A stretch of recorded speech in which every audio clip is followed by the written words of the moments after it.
Sveiki visi, su jumis ir vėl Vytautas ir šiandien aš jums parodysiu, kaip reikia redaguoti hosts failiuką. Taigi šis failiukas yra saugomas C Windows System 32 Drivers ATC kataloge arba galite eiti į %system root %system 32 Drivers ATC. Čia yra praktiškai ta pati direktorija. Norint redaguoti hosts failiuką, jums reikia pasileisti Notepad administratoriaus režimu. Taigi spaudžiame Start. Jeigu naudojate Windows 7 paieškos lauke įrašykite Notepad. Mes Windows 8 iš karto rašome Notepad.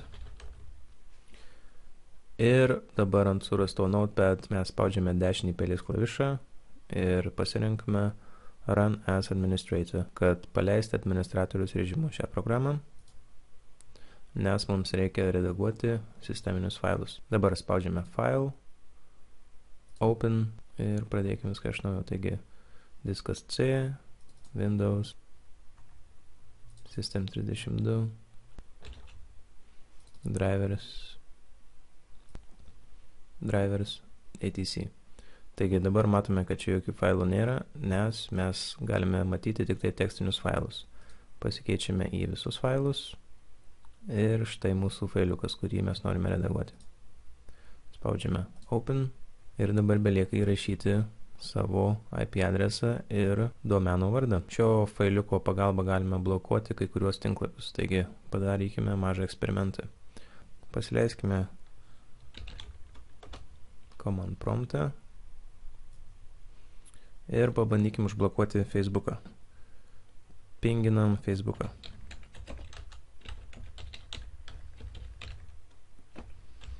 -T, kad pingas nenutrūktų.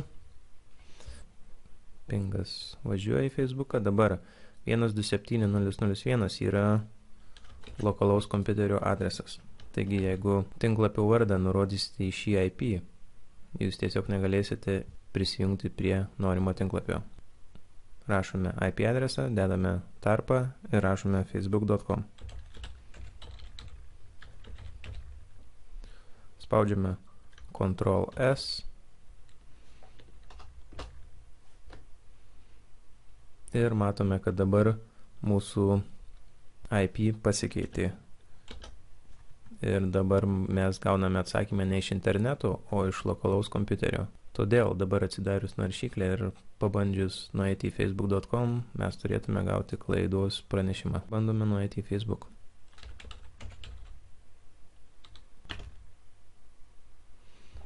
Ir voila, mūsų Facebookas nebeveikia. Norint atkeisti savo padarytus pakeitimus, reikia tiesiog pakartoti savo prieš tai atliktus veiksmus. Start, Notepad, dešinį pelės klavišą, atidarome kaip administratorius,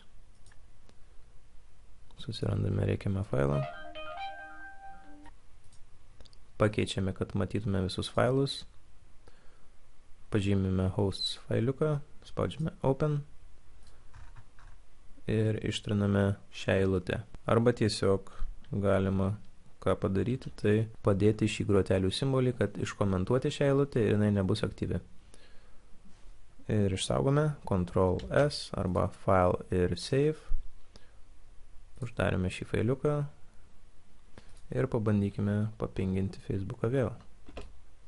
Taigi viskas grįžo į senas geras vėžes ir mes vėl matome, kad Facebooko adreso IP yra interneto IP.